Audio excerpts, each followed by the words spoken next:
La mort, c'est bien une balle. Et on a vu la provenance de la balle. Ça, il faut qu'on respecte l'intelligence des Sénégalais aussi. Donc, yu mel noonu mën na exacerber rapport entre les populations et les forces de l'ordre su fekkee la justice ne s'exerce pas sur ces gens-là. Beaucoup de révélations à l'Assemblée nationale tey Clédor quand même déjà Serigne Mbacké Dolly dégg nga ko lu muy wax di xam ne Assemblée nationale dafa am yenn ministre yoo xam ne bu ñu waree amal foofu le seen vote de budget dañuy fay xaalis ñi nga xam ne ñoo fa naroon toogal le peuple nga xam ne dañ leen tuddee honorable député nga xam ne ñoo fa war a toogal le peuple da lañuy fay xaalis pour ñu leen di tàccu mu lim si kii nga xam ne mooy le ministre Diop nga xam ne quel Diop tur bi moom ay échappé ni moom laay jéem cher di Clédor mu lim ko si di bu xam ne dafay offrir sax ay suukari koor wala sax ay liasses de billets pour corrompre ñi nga xam ne rek ñooy yooyu les députés tey ji est-ce que bu ñu toogee bay dégg suñu ay députés ñi naan ay ministre da leen corrompre wala sax ñu leen di dégg si wàllum passeport diplomatique ak li nga xam ne ñeel na wàllum faux billets est-ce que tey jotul aussi Assemblée nationale boobu ñu toog ko def ci benn dëpp national. Non, de toute façon, je pense et j'espère qu'en 2022, Inch'Allah, l'Assemblée nationale ne change xar kanam. C'est le ministre Moustapha Diop. Moustapha Diop de Louga. Voilà, de Louga. C'est le ministre, le nom me revient. Lui, c'est un coutumier des faits parce que moi, il y a le ministère de la microfinance. Ou de la microfinance. Les magistrats Cour des comptes dem bureau diko inspecter mu saaga leen. Donc député yooyu seen ay militants lañu. ñoom ñoo leen dugal ci liste ñoom ñoo leen def député. Mais là c'est un problème Clédor. moo tax ma ni la c'est à la base que la solution doit venir, c'est-à-dire à commencer par le mode de scrutin. Député dafa war a représentatif des populations yi tax mu falu. Et non d'un parti mu nekk tributaire d'un parti boo xam ni moo ko def ci liste nationale. ba mu gagné. Wala ci liste départementale lijjanti ko ba mu gagné parce que day redevable ci parti boobu. Mais bu dee proportionnel la proportionnel intégral par exemple ni ku nekk li ngay peser moo lay yóbbu assemblée nationale. te sa localité boobu. moo lay fal nga dem assemblée nationale donc loolu. lu ñu war a xoolaat la. Plus maintenant le profil du député. Parce que député war na mën a appréhender quand même loi ak ay subtilités. Parce que assemblée c'est pas que la plénière day am aussi ay commission technique. Commission technique, commission des finances par exemple, ñi nga xam nañu gestion ak finance. day baax ñoom ñu nekk fa. Plutôt que koo xam ne dafa am mbooloo Agnam waa Agnam fal ko fekk moom amul benn formation je pense à quelqu'un comme Farba Ngom. mu ñëw toog commission technique des finances wala des lois commission des lois. du mën a indi contribution ci dossier technique boobu. Donc niveau bi sax dafay. Voilà moom li mu mën mooy indi électorat. am mbooloo am ñoo xam ni dañ koy indil ay voix. léegi voix yooyu moom ci boppam même bu fekkee ni moom mooy toog sax war nañu xalaat assistant parlementaire parce que nit ki sa gox sax mën nañ la tànn quel que soit ton niveau nga gënal leen un brillant intellectuel mais boobaa au moins ñu wutal leen ay assistants parlementaires yoo xam ne parce que nit ñi dofuñu quand même dinañ leen expliquer loi yi dañ leen expliquer sew yu ci nekk dañ leen mën a orienter conseiller leen ñoom ñu mën a def seen liggéey en toute connaissance de cause mais député boo xam ne da nga koy jox pile le dossier bu toll nii da koy teel a sax compulsé. même bu mënee lire. da koy teel a compulsé asamaan bu fekkee ni jàngam sorewul. donc yooyu aussi c'est des problèmes yoo xam ne war nañ ko xoolaat pour assemblée ni muy doxee en plus du mode de scrutin bi nga xam ne war nañ ko changer.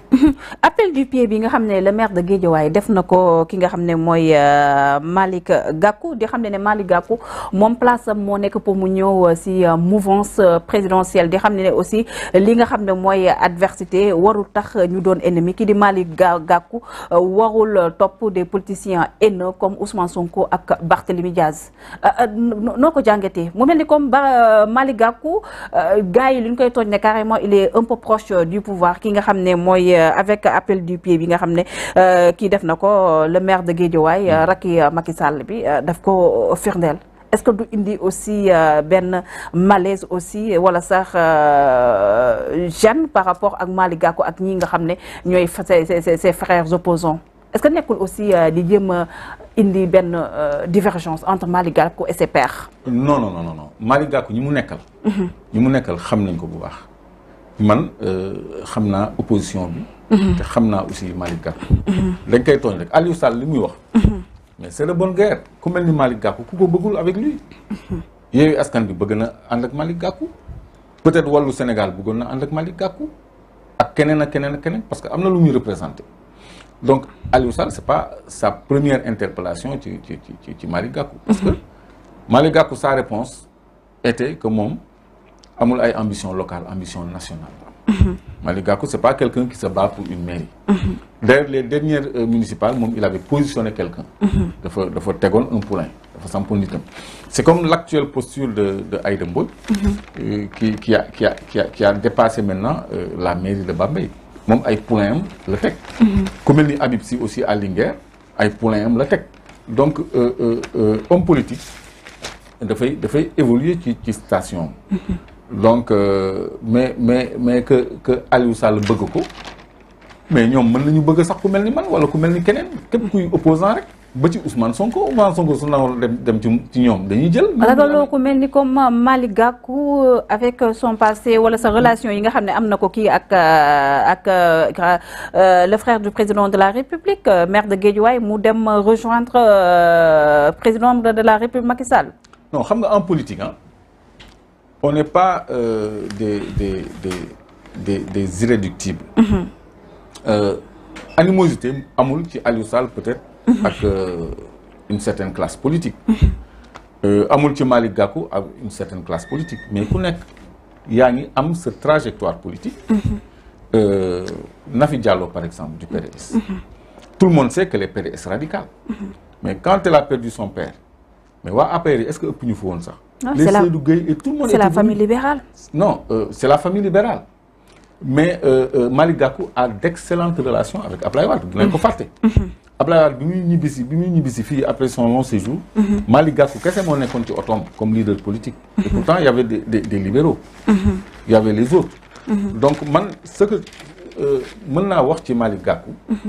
parce que dama j'ai appris à connaître l'homme. et c'est un homme sincère et transparent. et c'est un homme qui n'est pas compris. c'est un homme qui a démissionné de son poste de ministre. koo xam ni Macky li mu ko teg ci coono moom du ko wax sax publiquement c'est quelqu'un qui communique pas beaucoup. ok mais man am na lu bari lu ma xam ci lu mu muñaale ak lu mu toogaale bokk na ci li muy muñaale nag bët yi ñu koy xoolee ak soupçon yoo xam ni toujours ça part de Aliou Sall. te moom wutul mairie Guédiawaye. tout à fait dépassé na foofu. tout à fait moom il est ancré dans l'opposition et ñi mu seqal opposition bi xoolee wuñ ko bët bi nga xam ni moom la Aliou Sall bëgg ñu xoolee ko. c'est-à-dire il est dans le dispositif de Yewwi Askan bi et il est ancré dans l'opposition parce que man mën naa wax ci moom te du ma rus ëllëg. tout à fait waaw. on va terminer ci moom ak Bougane yëpp am na ñu bëri ñoo xam ni dañ leen di. si Bougane dañ leen di soupçonner de connivence avec le régime. alors que man je sais ci li may séq ak ñoom ci waxtaan ak ci àddina. que c'est des opposants qui sont ancrés dans l'opposition. tout à fait Clédor ñu jeexee émission bi avec la marche pour la libération de Kilifeu Y'en a marre ak Yewwi Askan Wi fas yéene amal benn marche boo xam ne ce vendredi 10 décembre ndaxte dañoo jàpp ne kii di Kilifeu justice daf see wane impartialité gis neen Thier il a été libéré am na libération provisoire selon vous woo tax Kilifeu ba tey mënuñ ko accorder li nga xam ne mooy liberté provisoire te ñi nga xam ne ñu ngi leen tudd si wàllum passeport diplomatique ces députés levé nañ seen immunité parlementaire ba tey mais dafa mel ni comme justice ba tey mu ngi traîner les pieds dans cette affaire. gis nga instabilité. justice lu ko gaaw a indi la. je dirais même injustice lu ko gaaw a indi la parce que kaawu Kilifeu au début nit ñi dañ ci prudent woon. tout à fait mais au fil du temps. surtout son mouvement même. waaw même son mouvement. avait marqué une prudence. mais au fil du temps on s'est rendu compte que c'était évidemment ciblé. parce qu'on lui a tendu un piège. ci ay anam yu ñaaw. pour enfoncer ko juridiquement. moom ak Simon. léegi loolu dafa leer léegi ba àgg ci nañ ñi ne. ce Thier là il était en mission commandée. Ouais. léegi nag moom c'est un homme assez spécial qui a été inculpé pour cambriolage. Ouais. Il n'a pas été jugé pour cambriolage. On lui donne une liberté provisoire. C'est flagrant quand même. C'est flagrant. Il a été l'objet d'une seconde plainte pour collecte et diffusion de données personnelles. Boo xam ni c'est criminalisé. C'est la chambre criminelle qui connaît des cas de collecte et de diffusion de données personnelles. Kilifa da ko porter plainte. Donc plainte bi nekk en cours. Même bu waroon a am liberté provisoire du fait de son dossier de cambriolage, moom dafa nekk sous DPAC. DPAC mooy détention pour autre cause. C'est-à-dire la plainte de Kilifa est un motif de détention pour autre cause. Loolu la ñuy wax DPAC en prison. Moom li ñuy wax dafa am DPAC. Donc ku am DPAC mënul am liberté provisoire. Parce que tu es détenu pour autre cause. Même cause bi la fa indi bu la bàyyee sax yow da nga am DPAC doo dem. C'est comme ça. Mais malgré tout ça moom dem na te. mu mel ni comme gros pointure yu ñuy wax ne. Kilifa moo ko gën a représenté ay gages de représentativité. Moom c'est quelqu'un, c'est un voleur. C'est un cambrioleur. Moom la ñu chargé de mission. Mais il a été arrêté pour ça. Et pratique bi bëgguma ci ñëw sax di focaliser wu ci moom, mais je reviens sur la revendication pour l'équité juridique. Parce que lu bàyyi Thierno war na bàyyi Kilifa. léegi nag li nga xam ne justice mënuñu ko rendre mais ñun ñoo koy foqatil suñu bopp tamit léegi on va être amené à contester une décision de justice. xam nga suñu émission bi passé maa ngi lay wax ni événement de mars yi on a saccagé des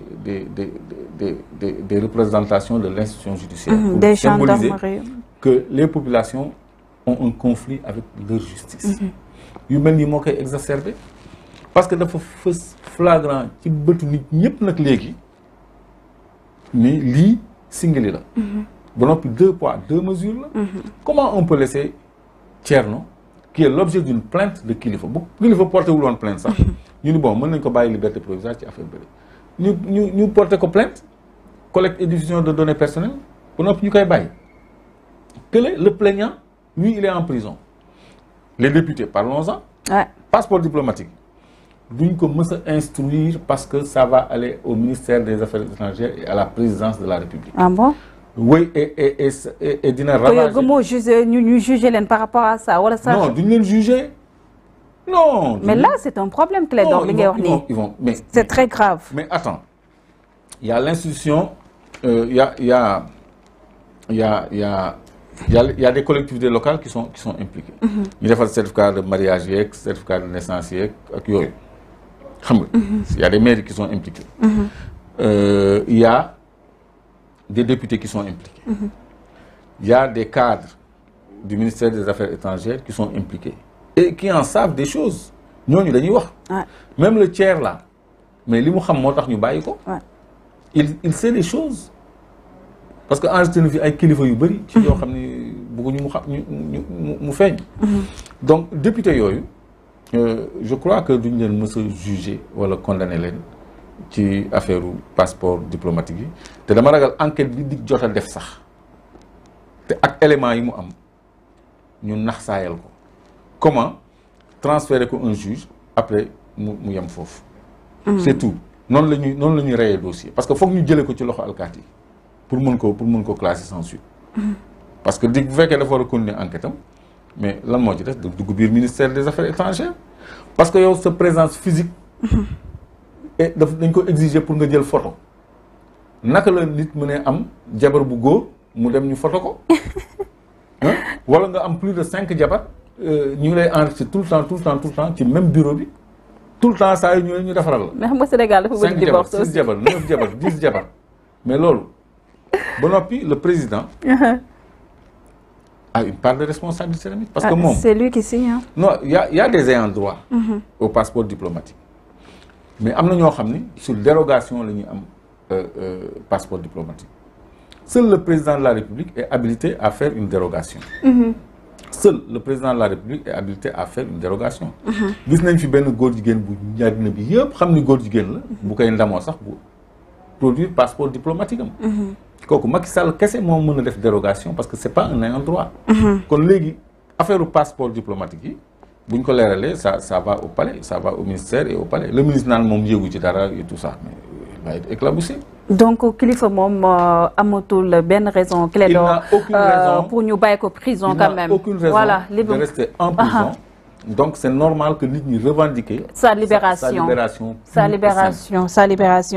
Merci beaucoup Clédor. Je rappelle que vous êtes le leader du mouvement Claire Vision, membre de la coalition citoyenne Le Peuple. Ça a été un plaisir de vous recevoir. Yow moom bu ma la jël rek j'apprends beaucoup avec vous, pertinence ak pondérance beeg yëpp ak voilà. Ça a été un plaisir. À très bientôt. Ke ngeen ñëwaat jeudi wala. Bon, on verra bien. On verra bien. Merci beaucoup. Merci aux internautes. Yéen lañu topp di ñu suivre sur nos différentes plateformes et pages Facebook bi ak sur YouTube bi. On se donne rendez-vous demain inchallah. Beneen thème ak it beneen invité bu ñu fi war a dalal. D'ici là, prenez soin de vous et restez en compagnie de nos programmes. Merci.